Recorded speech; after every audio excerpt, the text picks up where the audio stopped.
From Tampa Bay's #1 news station, this is the Fox 13 4 o'clock news. And two big stories as we come on air this afternoon. First, the Bucs are Super Bowl champions. Perhaps you've heard. Now plans for an epic hometown victory celebration are taking shape. But first, some breaking news in Pinellas County, a cyber attack on the public water supply. New information coming in on an investigation that now involves the FBI. Thanks for joining us here at 4 o'clock. I'm Cato. And I'm Linda Hurtado. We have a lot to get to on this busy Monday afternoon. We begin with that breaking news on a cyber attack involving the water supply in Oldsmar. Investigators say someone took over a computer that controls chemicals and tried to poison the city's water. The FBI, Secret Service, and Pinellas Sheriff's Office are looking into this case. Fox 13's Dan Matics is live in Oldsmar to explain how this played out. And so, Dan, we're also learning a plant operator was able to actually prevent this from happening. That's right, Linda. We are talking about the drinking water supply for almost 15,000 people, and that plant operator, as you mentioned, saw the mouse actually moving across his computer screen, and that is when he sprung into action. A Pinellas County Sheriff's deputy says someone first hacked the system around 8 a.m. Friday ahead of Super Bowl weekend. The plant operator at first didn't think anything of it because his supervisors remote access into the computer system all the time. But when it happened again the second time, later that afternoon, the operator noticed the hacker push the sodium hydroxide or lye levels to an absolutely toxic level. That operator immediately pushed the level of the chemical back down. The sheriff says the public was never in any danger because there are also other alarms in place that would prevent this from actually happening. But the sheriff says, bottom line, this is scary stuff here. But you're taking it from 100 parts per million to 11,100 parts per million with lye.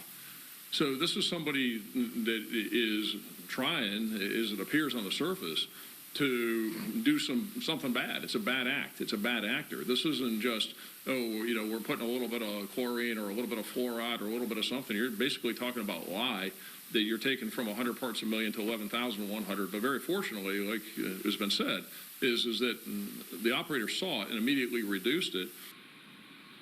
The sheriff says he's asking all utilities and municipal services in the Tampa Bay area, not just Oldsmar here, to review their security protocols. As for the computer here, that remote access feature that they were using has been turned off. The sheriff says they do have a few leads, but bottom line, this is a big mystery. It's going to be a very difficult investigation. They don't know if this was something that happened domestically or foreign, but Linda, I can tell you this afternoon, the FBI and the Secret Service are involved. Yeah, and it happens the day after the Super Bowl. And Dan, I know they said they had other measures in place to protect the public, but that amount of chemical in the water, that lye, could have harmed people had this gone through, correct? That's correct, and it had happened Friday, the day before Super Bowl weekend. Right. And one thing that they really mentioned here was that if this had actually happened and the alkaline levels changed in the water, other alarms and other systems in play would have gone off, letting not just the operator but the whole plant know of this situation. So again, want to stress the public was never in any danger, but just something that's scary to think about. All right, good to know. Thank you, Dan. All right, the other big story today, of course, the fireworks over Raymond James Stadium last night were almost as impressive as the show put on by the Bucs inside. As Tampa Bay won Super Bowl 55 in dominating fashion, it's still just amazing to think about how that game went down. Fox 13 Sports Director Scott Smith has followed the team's relentless march all the way through the playoffs and now to this historic Super Bowl win. And Scott, it sounds like we heard from Tom Brady again today, so what did he have to say? Well, for starters, he didn't get much sleep there, Chris. He said he got about 2 hours of total sleep last night. And even though he was named the Super Bowl MVP, he still didn't even get to sleep in his own bed last night. He slept in his daughter's bed because he had nieces and nephews over at the house, and they had taken over his bed. But, you know, who needs sleep, really, after a Super Bowl win, right? So last night, just an incredible effort by the team all the way around, both offense and defense. But defense really set the tone. Shaq Barrett forcing the Chiefs' Patrick Mahomes to just get rid of it, and the Bucs pressured the young quarterback all night long. On the other side of the ball, of course, Tom Brady putting on an MVP performance. This first quarter touchdown to Rob Gronkowski puts the Bucs up 7-3, a lead they would never relinquish.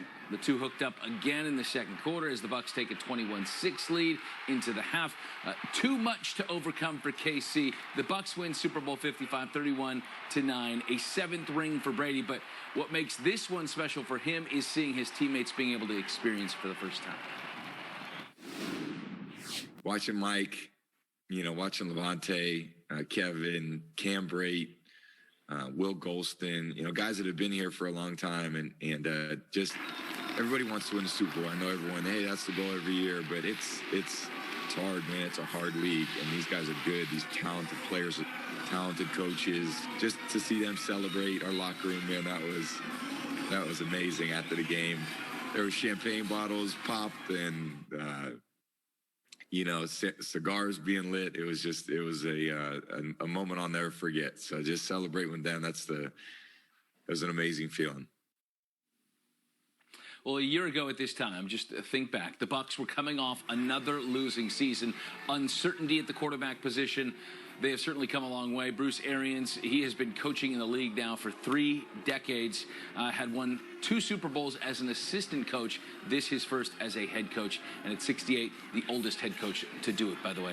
Also fun to take a look at the headlines on these Super Bowl Victory Mondays. So here we go. Tampa Bay Times, their front page, Bucs win, classic look, Lombardi Trophy. Meanwhile, the Boston Herald coming in, his old stomping grounds, of course, up there in New England, and it is the ring bearer. Yes, this would be 7 for Brady, and he won the previous 6 with the New England Patriots. How about the Boston Globe? Brady, 7th heaven. So there you go. They get a little creative with it. The New York Post, you got to play with it. You got to say it out loud. It's Old Man Winter instead of Old Man Winter, doing it yet again at the age of 43. And then the New York Daily News, probably my favorite. The bleat goes on, and if you're not familiar exactly what a bleat is, it is the wavering cry made by a goat. And, of course, Tom Brady is the GOAT. And I was kind of kicking around a couple ones. I thought maybe a Tampa Bay boat race, something along those lines could have been used as well. You could go a million different directions, but the team certainly enjoyed it. The headlines were good, and this, of course, finished off what was an incredible season for this team, and they properly celebrated last night as many of the guys got together and celebrated the party over at the aquarium in town. But there we go. And Tom Brady saying after this one, already back to work. Already looking forward to next season. It's that mindset that got them to this point where he comes in and changes the culture. And gosh, you just can't, it still seems surreal the way this season went and what a magical ride they took us on. And we look forward to more of it. Thank you, Scott. Question now, what will the Bucs Super Bowl parade look like? Well, today the mayor says the plans are in the works. And Fox 13's Josh Cascio is live in Tampa. Josh, what more are you hearing about those parade plans? Yeah, we know the city is in talks of putting something together as we speak. Of course, the main priority is going to be to have as many people involved as possible while keeping it as COVID-friendly as possible. Now, that may mean that we see another boat parade like we saw for the Lightning and the Stanley Cup. As you know, that brought tens of thousands of people to the Riverwalk. Now, perhaps the city tries to do a more standard style parade this time around. Remember, that's what they had 18 years ago when the Bucs won their first Super Bowl. Obviously, those were much different times back then. Here's what the mayor said this afternoon about the celebration plans and what they're trying to do. We can't have a historical event of this significance in our community and not celebrate. So we will do it in a safe manner. We're looking at what will be the best option to allow the most individuals to participate in the celebration and do it safely.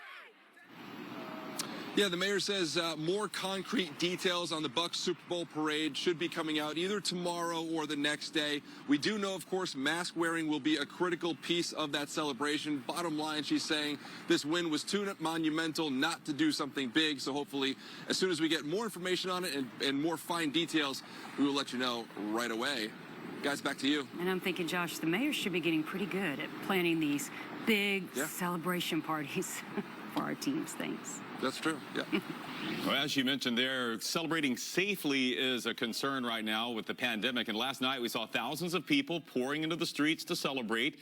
The mayor, Jane Castor, commended the fans who followed the rules and wore masks. There's a couple there. But she also said she was frustrated to see so many people ignoring the guidelines and partying in large groups after hours close together. USF doctors say if there is going to be a spike in COVID cases, it would happen within the next 2 weeks. And they also say that the new COVID variant continue this week as we await on those plans for the Super Bowl victory celebration. Well, coming up, teaching kids to cook. We're taking you live to a class being offered by a local chef to help parents take the night off come Valentine's Day.